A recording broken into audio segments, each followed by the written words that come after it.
The stars looked cold and distant from the bridge of the Pathfinder. Captain James Walker stared at them, wondering how many now belonged to the enemy. 6 months into the war with the Vorn Empire, and humanity was losing badly. Every week brought news of another human colony falling. "Captain, we're approaching the coordinates," said Lieutenant Tom Reed from his station. The young engineer looked tired, dark circles under his eyes after 3 days of non-stop travel. Walker nodded. "Take us in slow. Full sensor sweep." This mission was humanity's last hope, a desperate search for anything that might help them fight back against the technologically superior Vorn. The small scout ship Pathfinder carried only 4 crew members, each chosen for their unique skills. "I'm detecting unusual energy readings from the third planet," said Dr. Anna Miller, looking up from her scanner. Her eyes showed the same hardness they always did when working. The Vorn had destroyed her hometown in the first wave of attacks. It's faint but doesn't match any known signature. Not ours, not Vorn. Security Chief Marcus Jones moved to look over her shoulder. His large frame cast a shadow across her station. "Could be a trap," he said. Marcus always expected the worst, a habit that had kept him alive through 3 major battles. "Maybe," Walker agreed. "But we're out of options. Tom, take us closer, but be ready to jump out fast if needed." The Pathfinder moved silently through the empty star system. Scans showed no signs of life, no active technology, just the strange energy signal coming from what looked like a small moon orbiting the third planet. As they got closer, Miller gasped. "Captain, that's not a moon. It's a ship." The view screen zoomed in, revealing a massive vessel half buried in the moon's surface. Its design was unlike anything human or Vorn. Smooth curves instead of angles. No visible weapons or engines. It simply existed, impossible and perfect. "It's huge," Tom whispered. "Must be at least 2 kilometers long." "How old?" Walker asked. Miller checked her readings. "The dust patterns suggest it's been here for. This can't be right." She ran the calculations again. "Sir, if these readings are correct, this ship has been here for over 100,000 years." "Impossible," Marcus said. "Look at it, not a scratch. Nothing survives that long in space without damage." Walker made his decision. "Suit up. We're going to take a closer look." The 4 of them floated across the gap between their ship and the mysterious vessel. Up close, the hull seemed to absorb light rather than reflect it. No markings, no seams, just smooth material that didn't match any known element. "How do we get in?" Marcus asked, his hand resting on his weapon. As if answering his question, a section of the hull simply changed. One moment solid, the next moment an opening, with no visible door or mechanism. "It's responding to our presence," Miller said, her voice full of wonder. "Or it's a trap," Marcus reminded them. Walker took the lead. "Stay alert. Tom, keep track of our position. I don't want to get lost in there." The inside of the ship was even stranger than the outside. Corridors that seemed to shift and change as they walked. Rooms that appeared larger inside than they should be. Everything was lit by a soft blue glow that came from nowhere and everywhere. "This technology," Tom said, running his scanner over a wall. "It's not just advanced. It's operating on principles we don't even understand yet." Miller stopped suddenly in front of what looked like a control room. "Captain, you need to see this." The room was circular, with a single chair in the center. Around it, displays hung in midair without any visible projectors. The images showed star charts, diagrams, and symbols none of them recognized. "Can you understand any of it?" Walker asked. Miller shook her head. "The math behind it looks familiar in places, but advanced beyond our current understanding. It's like seeing calculus when you only know basic arithmetic." Walker approached the central chair cautiously. As he got closer, the displays changed, showing new information. The ship was responding to him specifically. "Sir, maybe you shouldn't," Marcus began. Too late. Walker's curiosity got the better of him. He touched the chair. and the entire ship came alive around them. Lights brightened, hidden systems hummed to life, and the displays filled with new information. "It's powering up," Tom shouted, checking his scanner. "Energy readings are off the charts." Walker couldn't move. The moment his hand touched the chair, something connected with his mind. Not painful, but overwhelming, like a flood of information pouring directly into his brain. He saw flashes of battles in space, massive fleets firing weapons that bent reality itself. He saw the ship, this ship, moving through enemy formations, unstoppable and feared. And he saw faces, not human, not Vorn, but something else. The builders, the previous owners. James. Miller was shaking him. He blinked, reality returning. How long had he been standing there? Seconds? Minutes? "I'm okay," he said, though his voice sounded strange even to himself. "But we need to contact Admiral Wilson immediately. Tell him we found it." "Found what?" Marcus asked. Walker looked around the now active ship, understanding flooding through him from the connection still buzzing in his mind.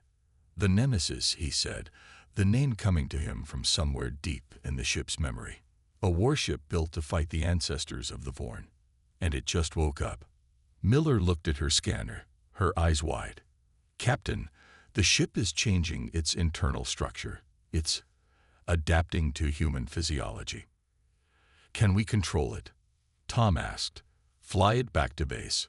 Walker nodded slowly, newfound knowledge settling into place in his mind. "Not we. Me. It's chosen me as its pilot." He looked at his hand, which now showed faint blue lines under the skin where he had touched the chair. "And I think it's changing me too." "Sir, this is too dangerous," Marcus warned. "We need to get back to the Pathfinder and call for backup." Walker shook his head. "No time. The connection, it's showing me things. The Vorn are planning something big. An attack on Titan Base, our last major stronghold." "How could you possibly know that?" Miller asked. "Because this ship doesn't just travel through space," Walker said, moving toward the chair again. "It can see patterns in time, probabilities, futures." He sat down, and the chair molded around him like a living thing. "Captain," Marcus shouted.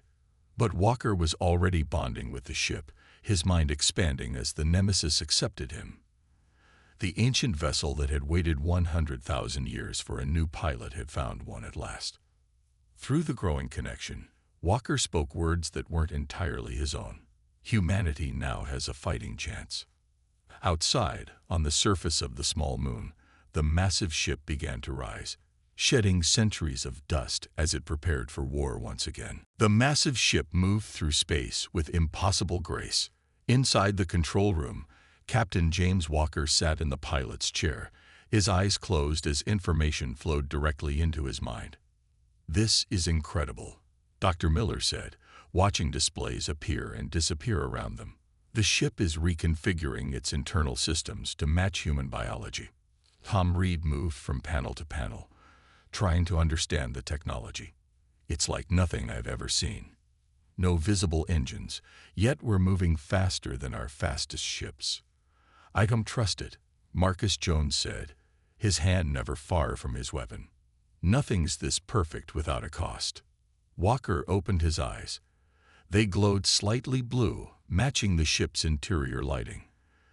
"The ship, the Nemesis, is taking us to Titan. It knows the Vorn are planning an attack." "How?" Miller asked. "How could it possibly know that?" "It sees patterns," Walker explained, his voice distant. "Tracks movements across space. The Vorn fleet is gathering. We have 3 days at most." Marcus shook his head. "Sir, with all due respect, this thing is messing with your head. We need to get back to our own ship and report to command through proper channels." "No time," Walker said. "The Pathfinder is too slow.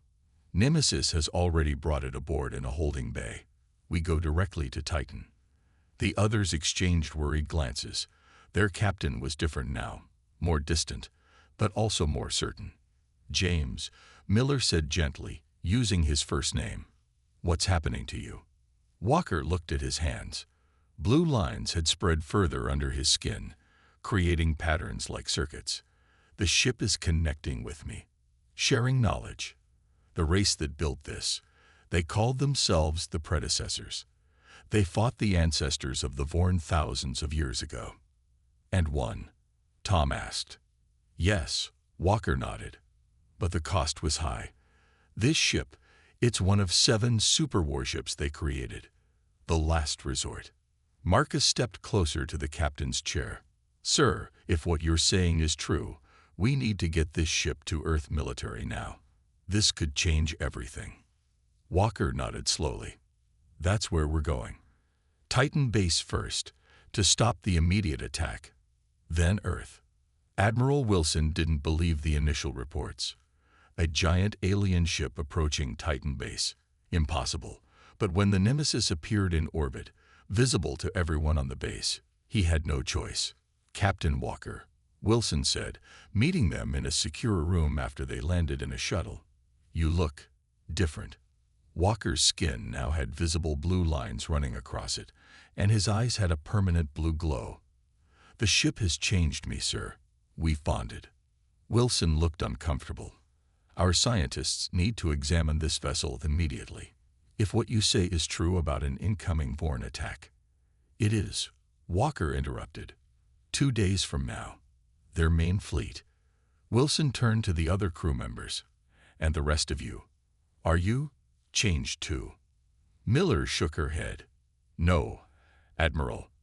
The ship only bonded with Captain Walker, but we've seen what it can do. It's real." Wilson made his decision. "I'm assigning our top research team to study this ship. Professor Robert Green will lead the technical analysis. Commander Lisa Ford will assess its weapons capabilities." Walker nodded. "There's one more person you should add to the team. An engineer named Dave Smith." Wilson frowned. "Smith? He's just a junior maintenance tech." "Trust me," Walker said. "The ship has shown me. He'll understand the systems in ways others won't." Dave Smith couldn't believe he'd been called to join the research team. One day he was fixing coolant systems. The next he was walking through an alien ship with the most important scientists on the base. "This is amazing," he whispered, running his hand along a wall. To everyone's surprise, the wall responded, showing internal systems that had remained hidden from others. Professor Green stared in shock. "How did you do that?" Smith shook his head. "I don't know. It just made sense to me. Like the ship wants to be understood." Walker watched from nearby, nodding as if confirming something he already knew. The ship had chosen correctly. Commander Ford was examining what appeared to be weapon systems. "These aren't like anything we've seen before. They don't fire energy or projectiles. They seem to manipulate space itself." Walker joined her. "The predecessors discovered that reality is more flexible than we realize. Their weapons fold space, creating overlapping fields that disrupt matter." "And you know this how?" Ford asked skeptically. Walker touched a panel, which lit up with diagrams. "The ship shows me. The knowledge is flowing into me. Every hour I understand more." That night, as the research teams worked frantically to understand the Nemesis, Walker stood alone on an observation deck. The stars looked different to him now. He could see patterns, movements, the flow of space itself. Miller found him there. "James," she said softly, "are you still you?" He turned to her, his glowing eyes soft in the darkness. "Yes and no. I'm still James Walker. But I'm also something more now. The ship needs a human mind to guide it, but the connection goes both ways." "Are you in pain?" she asked. "No," he said. "Just changing, becoming what's needed." An alarm suddenly blared throughout the base. Over the speakers, Admiral Wilson's voice boomed. "All personnel to battle stations. Vorn ships detected entering the system." Walker looked at Miller, his face serious. "They came early. They must have detected the Nemesis." "But we're not ready," Miller said. "The research teams haven't figured out how to use the weapons yet." Walker moved with sudden purpose. They don't need to. I know how. He reached out and took her hand. Come with me. We need to get back to the ship. Chaos filled the halls of Titan Base as they raced back to the landing bay. Marcus and Tom joined them halfway, along with Dave Smith, who refused to be left behind. Admiral Wilson says 5 Vorn battlecruisers just appeared, Marcus reported as they ran. Biggest attack force we've seen yet. They reached the shuttle just as the first explosions rocked the base. Vorn weapons hitting the outer defenses. Will we make it to the Nemesis in time? Tom asked as they strapped in. Walker's eyes glowed brighter. The ship is already responding. It's coming to us. Outside the base, the massive form of the Nemesis moved into position above them. As the shuttle launched, the base's defenses began to fall under the Vorn assault. Look, Miller pointed as they approached the Nemesis. Around the ancient ship, a shield of blue energy had formed. As they watched, Vorn weapons fire hit the shield and simply disappeared, absorbed completely. Walker smiled as they docked with the waiting ship. The Nemesis has awakened fully now, and it remembers its old enemy. As they rushed to the control room, the ship's systems were already active, displays showing the positions of the Vorn vessels. Walker took his place in the command chair, the blue lines on his skin glowing in response. Now we show the Vorn what they should truly fear. The Nemesis moved forward, directly toward the Vorn fleet, ready for its first battle in 100,000 years. The 5 Vorn battlecruisers moved in perfect formation, their black angular shapes looking like claws against the stars. Each one was 3 times larger than the biggest human warship. Together, they had enough firepower to destroy Titan Base in minutes. Inside the Nemesis, Captain Walker felt strangely calm. The blue lines under his skin pulsed with energy as he sat in the command chair. Around him, his crew watched with a mixture of hope and fear. Captain, what's the plan? Marcus asked, his hand resting on a console. We can't outrun 5 battlecruisers. Walker smiled slightly. We're not running. He closed his eyes, connecting more deeply with the ship. The Nemesis remembers the Vorn. It knows their weaknesses. But sir, Tom said, these are modern Vorn ships. They've evolved over thousands of years since this ship last fought them. Their technology has changed, Walker agreed, his eyes still closed. But their core design principles haven't. The Vorn never truly innovate. They only improve what already works. On the main display, they watched as the Vorn ships launched their first attack. Streams of energy weapons fired directly at the Nemesis. Miller gasped. Those are planet killers. But when the weapons hit the blue shield surrounding the Nemesis, something strange happened. Instead of exploding or being deflected, the energy simply disappeared, absorbed into the shield. The ship is feeding on their attacks, Walker explained, his voice now carrying a slight echo. Converting their energy to strengthen our shields. The Vorn ships paused their attack, clearly confused by the lack of impact. Now, Walker said, his eyes snapping open, glowing bright blue, we show them what they're really facing. The Nemesis moved forward with sudden speed. No visible engines fired, no sound of acceleration. It simply moved as if space itself was bending around it. Targeting systems online, Walker announced, though he wasn't touching any controls. The ship responded directly to his thoughts. From the smooth hull of the Nemesis, sections shifted and transformed, revealing weapons unlike anything the humans had seen before. They didn't look like conventional guns or missile launchers, more like focused points where space itself seemed to warp and distort. Primary weapons charging, Walker said. Targeting lead Vorn vessel. The air in the command center crackled with energy. Outside, the space around one of the Nemesis's weapon points began to ripple and fold. Fire, Walker commanded. There was no visible beam, no projectile, just a ripple in space that spread from the Nemesis to the lead Vorn ship. When it reached the enemy vessel, reality itself seemed to fold around it. The massive battlecruiser twisted, parts of it overlapping with other parts, matter passing through matter in ways that shouldn't be possible. Then, as quickly as it began, the effect ended, and where the mighty Vorn ship had been, only floating debris remained. How? Tom whispered, staring at the display in shock. What just happened? Space folding, Walker explained. The weapon doesn't destroy the target. It briefly changes the rules of reality around it, allowing matter to occupy the same space. When reality snaps back to normal, everything tears itself apart. Miller finished, her scientific mind grasping the concept. The remaining Vorn ships reacted instantly, breaking formation and launching every weapon they had. The Nemesis moved with impossible grace, dodging some attacks while absorbing others into its shields. "They're afraid," Walker said, sounding surprised.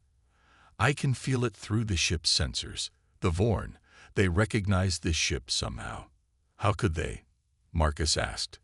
"This ship is 100,000 years old." "Racial memory," Miller suggested. "Some species retain instinctive fears across generations. The Vorn must have stories, legends about ships like this one." Walker nodded. "Yes, the ship is showing me.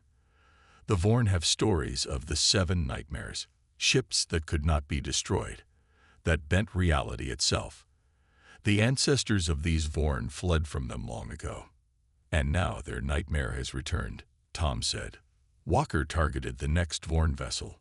This time, the weapon effect was different, a pulse that spread across the enemy ship, causing its own weapons to activate and fire inward. A third ship tried to escape, but the Nemesis created a field around it that seemed to slow time itself, freezing the Vorn vessel in place while the deadly weapons did their work. In less than 10 minutes, all 5 Vorn battlecruisers were destroyed. The Nemesis floated unharmed amid the debris. Inside the command center, Walker relaxed his grip on the chair arms. The blue glow in his eyes dimmed slightly. "Titan Base is safe," he said. "For now." News of the victory spread quickly throughout human space. For the first time since the war began, humanity had won a major battle against the Vorn. Admiral Wilson immediately called Walker back to the base for a full debriefing. "One ship," Wilson said, looking at the sensor records of the battle. "One ancient ship destroyed 5 Vorn battlecruisers without taking damage." He looked at Walker with a mixture of respect and concern. "And you controlled it all?" Walker nodded. "The ship works through me. We're connected now." Wilson leaned forward.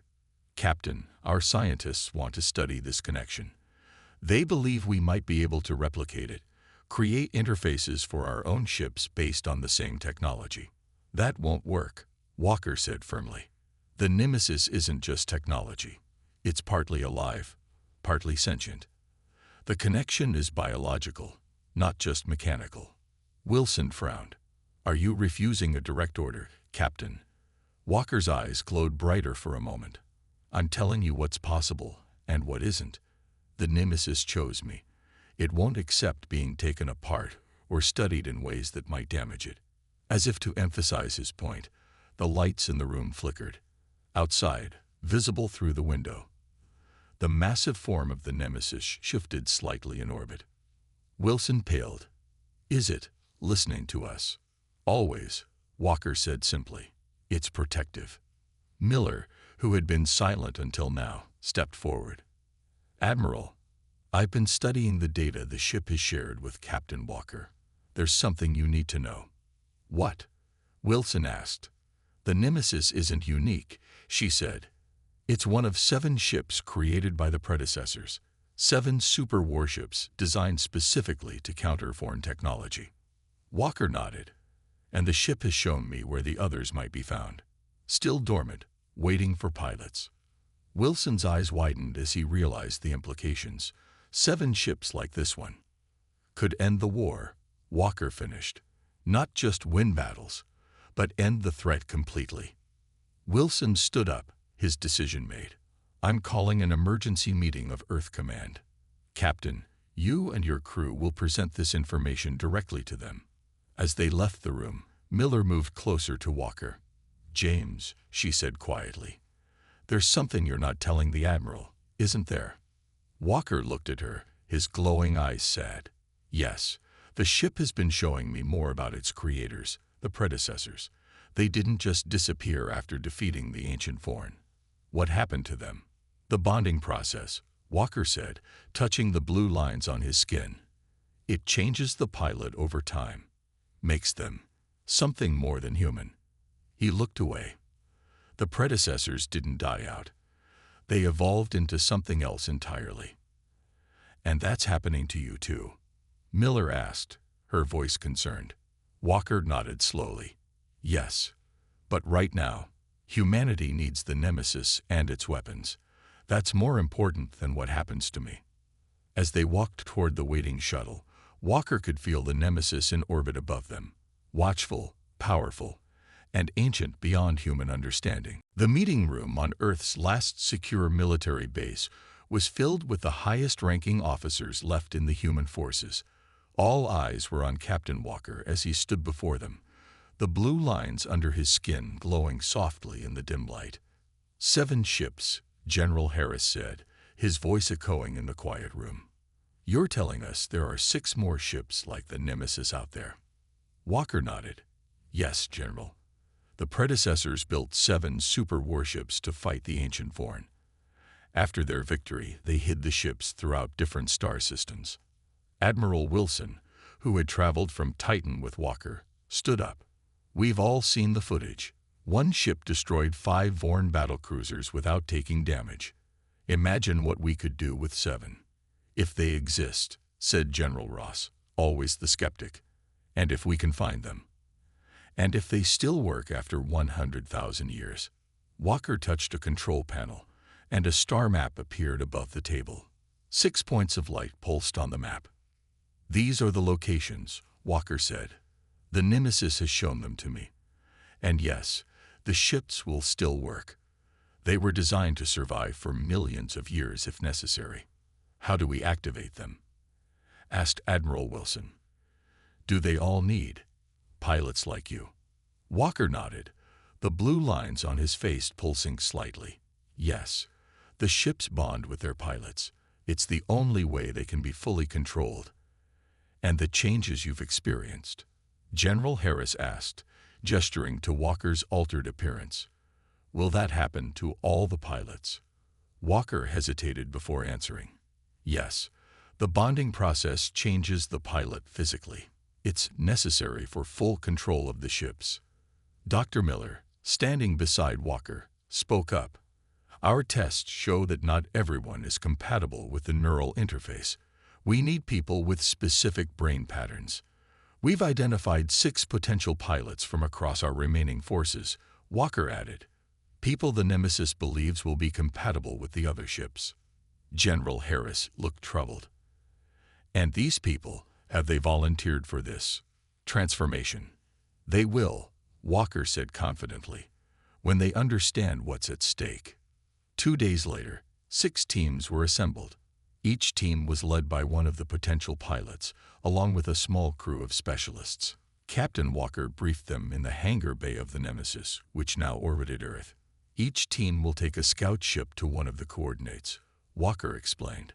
The Nemesis has provided each ship with a special beacon that should activate the dormant vessels from a distance. Jack Turner, a young pilot with a reputation for taking risks, looked at the star map. Some of these locations are deep in Vorn territory. Yes, Walker nodded. That's why we're launching all missions simultaneously. The Nemesis and I will take the most dangerous location, here, near what we believe is the Vorn homeworld. While we distract their main fleet, the rest of you will have a better chance. And once we find these ships, asked Linda Hayes, another chosen pilot, how do we bond with them? Walker looked at her steadily. The ship will show you, just as the Nemesis showed me. Tom Reed, who had been with Walker since the beginning, approached him after the briefing. Sir, shouldn't I go with you? Walker shook his head. No, Tom. I need you to lead Team 3. Your engineering skills will be crucial if your ship has been damaged. But sir, the Nemesis and I will be fine, Walker assured him. We understand each other now. As the teams prepared to depart, Miller found Walker alone, looking out at Earth from a viewport. "You didn't tell them everything," she said quietly, "about what happens to the pilots in the end." Walker's glowing eyes reflected in the glass. "They'll learn when they're ready, just as I'm learning." "And what are you learning, James?" He turned to her, his face serious. "That the predecessors didn't just defeat the Vorn. They found a way to evolve beyond physical form. The ships were their final gift before they transcended, became something else, something beyond flesh and matter." Walker touched the blue lines on his face. "This is just the beginning of the process." Miller's eyes widened. "So the bonding doesn't just change you physically, it's changing what you are." "Yes, but that's for later. Right now, humanity needs these ships, and they need pilots willing to make the sacrifice."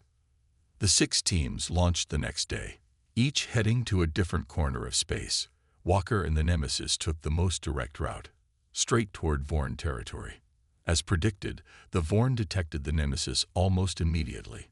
A massive fleet, over 50 ships, moved to intercept. It was exactly what Walker wanted. With the Vorn focused on the known threat, the other teams would have a better chance of completing their missions undetected. The Nemesis moved with confidence through space, heading directly toward the Vorn fleet. "They've spotted us," Walker said to himself in the empty command center. He no longer needed a crew to operate the ship. The connection between them had grown too deep, too complete. The Vorn fleet commander, an experienced warrior named Drex, watched the approach of the human ship with growing fear. He had seen the reports from the Titan battle, one ship destroying 5 battlecruisers. Such a thing should be impossible. "All ships, prepare main weapons," Drex ordered. "Concentrate all fire on the human vessel." The Vorn ships formed a battle wall, their weapons charging. From the Nemesis, Walker could sense their fear, their uncertainty. The ancient memory of the 7 nightmares lived in their collective consciousness. "Let's remind them why they fear us," Walker said, directing the Nemesis to activate its most powerful weapons. What followed was unlike any battle in the war so far. The Nemesis danced through space, its reality-bending weapons tearing holes in the Vorn formation. Every time the Vorn adapted their tactics, Walker and the ship changed their approach. But even the mighty Nemesis couldn't fight an entire fleet alone. After destroying 12 Vorn ships, Walker detected a new energy signature, a trap designed specifically for the Nemesis. "Clever," he murmured as the trap activated, creating a field that disrupted the ship's space-folding abilities. For the first time, the Nemesis took damage. Alarms sounded throughout the ship as systems struggled to compensate. Walker didn't panic. He closed his eyes, connecting more deeply with the ship than ever before. "Show me," he whispered. "Show me what you can really do." Deep in the ship's systems, emergency protocols activated. The blue lines on Walker's skin spread further, covering more of his body. Pain shot through him as the bond deepened, but he embraced it. Outside, the Nemesis began to change. Its hull shifted, becoming something new, a form it had not taken in 100,000 years. The trap field flickered and failed as the ship transcended its limitations. Walker screamed in pain and triumph as the transformation completed. The Vorn fleet commander watched in horror as the human ship transformed into something from his people's oldest nightmares, the true form of the Devourer of Stars. "Retreat," Drex ordered. "All ships, emergency jump." But it was too late for many of them. The transformed Nemesis unleashed its full power, tearing reality apart around 20 more Vorn ships. When it was over, Walker lay slumped in the command chair, barely conscious. The blue lines now covered his entire body, pulsing with energy. "Worth it," he whispered as the ship automatically set course away from the battle. Hope the others made it. Across space, 4 of the 6 teams had succeeded in finding and activating their ships. 4 more super warships now had human pilots beginning their own transformations. The war had entered a new phase. 2 weeks after the missions to find the ancient ships, 5 of the 7 predecessor vessels gathered in orbit around Earth's moon. They formed a perfect circle, each ship massive against the stars, their hulls gleaming with power. On Earth below, people gathered outside to look up at the night sky. For the first time since the war began 3 years ago, they felt hope. The ships were visible even to the naked eye. 5 new stars that didn't move with the others. Admiral Wilson stood in the command center of Earth's defense station, watching the ships on the main screen. "Has anyone heard from Captain Walker?" he asked. Dr. Miller, who had become the main scientist studying the predecessor ships, shook her head. "Not since the battle at the Vorn homeworld. The Nemesis took heavy damage. It might still be repairing itself." "And the pilots of the other ships?" Wilson asked. "How are they? Progressing?" Miller knew what he meant. The transformation. All 4 are showing signs similar to Walker's. The blue lines, the connection to their ships. They report being able to feel their vessels rather than just control them. The door opened, and General Harris entered with a grim expression. "We have a problem. Our long-range sensors have detected massive Vorn fleet movements. They're gathering every ship they have. Thousands of vessels, heading straight for Earth." Wilson's face paled. "How long do we have?" 3 days, maybe 4. "Can our ships stop them?" Wilson asked, looking at the 5 predecessor vessels on the screen. "I don't know," Miller admitted. "We have 5 of the 7 ships, but the pilots are still learning how to use them." Without Walker and the Nemesis. An alarm suddenly sounded. A technician called out, "Sir, unknown ship dropping out of faster-than-light travel near Jupiter." Everyone turned to the screen. A massive ship appeared, larger than any of the others. Its hull changed from when they last saw it. No longer smooth, but covered with patterns that glowed blue against the darkness of space. "The Nemesis," Miller whispered. Walker was barely recognizable when they brought him to the command center. His entire body was covered in blue lines, and his eyes glowed like stars. When he moved, it seemed as if he wasn't quite solid anymore. "Captain Walker?" Admiral Wilson asked hesitantly. Walker turned to him, his movements strangely fluid. "Yes and no. I am still James Walker, but I am also something more now." "The ship?" Miller asked. "You've bonded completely with it."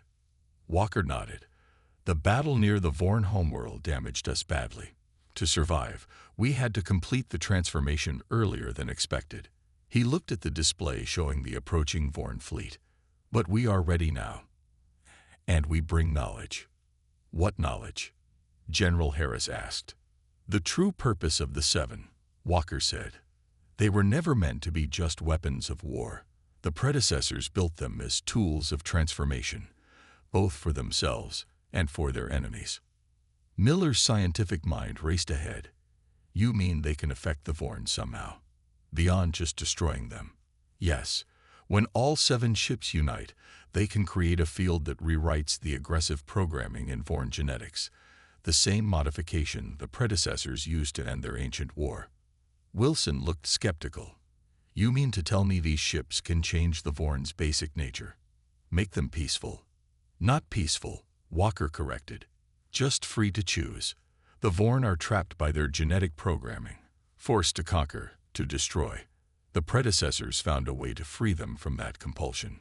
"But we only have 5 ships," Harris pointed out. "You said we need all 7. Walker smiled slightly.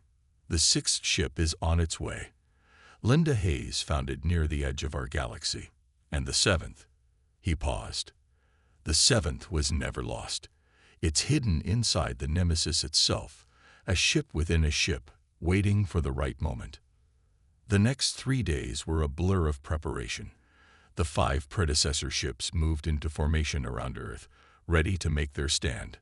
The pilots of the ships, Jack Turner, Tom Reed, Linda Hayes, and Michael Chen, gathered with Walker one last time before the battle. All of them showed signs of transformation, though none as advanced as Walker's. "When the Vorn arrive," Walker explained, "our ships must form the 7-point circle. Only then can we activate the transformation field." "Will it hurt them?" Tom asked. "No," Walker said. "It will free them." Linda looked at Walker's transformed body. "And us? What happens to us after?" Walker's glowing eyes softened. The predecessors transcended physical form.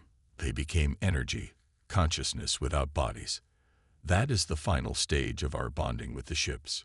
"So we won't be human anymore," Michael said quietly. "We will be more than human," Walker corrected. "But that choice is still yours. You can break the bond after the battle, return to your human forms. It will damage the ships, but they will repair eventually." They looked at each other. These 5 humans who had accepted the burden of piloting the most powerful ships ever created. "Let's win this war first," Tom said. "Then we can decide." The Vorn fleet arrived exactly as predicted, thousands of ships darkening the space around Earth. At their center was a massive command vessel 10 times the size of any battlecruiser. Aboard it, the Vorn High Commander watched the small group of human ships with a mixture of hate and fear. The 7 predecessor ships, the Nemesis now separated into 2 vessels, formed a perfect circle facing the Vorn Armada. "All ships, prepare for Unity connection." Walker's voice echoed across all 7 vessels. The pilots closed their eyes, reaching out with their minds. The ships began to glow, blue energy connecting them in a perfect circle. From the Vorn fleet, weapons fired, thousands of energy beams heading toward Earth. But before they could hit, a shield formed between the 7 ships, a dome of blue light that covered the entire planet. Every weapon the Vorn fired was absorbed, making the shield stronger. "Now," Walker said, his voice no longer sounding entirely human. The 7 ships pulsed as one. A wave of energy expanded outward, passing harmlessly through human ships, but enveloping the entire Vorn fleet. Where it touched, Vorn ships stopped firing. Vorn minds, programmed for countless generations to conquer and destroy, suddenly found themselves free to choose. On the Vorn command ship, the High Commander felt something changing inside him. The driving hunger for conquest that had defined his entire existence began to fade, replaced by choice. The battle ended not with destruction, but with silence. Thousands of Vorn ships hung in space, no longer firing, no longer advancing. From the Vorn command ship came a transmission, the first peaceful communication ever sent from Vorn to humans. "We would speak with you," the High Commander said, his voice uncertain. "About peace." 1 month later, human and Vorn representatives signed the first peace treaty in a ceremony held in orbit above Earth. The 7 predecessor ships floated nearby, watching over the proceedings. After the ceremony, Miller found Walker on the observation deck of the space station. His form was now almost entirely energy, only vaguely human-shaped. "You're leaving, aren't you?" she asked. Walker's glowing form turned to her. "Yes. The others have chosen to stay human, to break their bonds with the ships. But I want to see what's beyond." "Where will you go?" "Where the predecessors went, beyond the physical universe." His energy form brightened slightly. "But the ships will remain, dormant again. Guardians to be awakened if they're ever needed." Miller reached out, her hand passing through his energy form. "Will we ever see you again?" "Perhaps. Time moves differently where I'm going." His form began to fade. "Tell them I said goodbye. And tell them, humanity has a greater destiny than they can imagine." Walker's form dissolved into pure blue energy that floated up and out through the station's viewport. In the distance, the Nemesis glowed with the same blue light, then vanished in a flash that briefly outshone the stars themselves. The remaining 6 ships, now piloted by regular human crews, took up positions around Earth, guardians of the new peace and reminders of what had once been the most feared warships in the galaxy.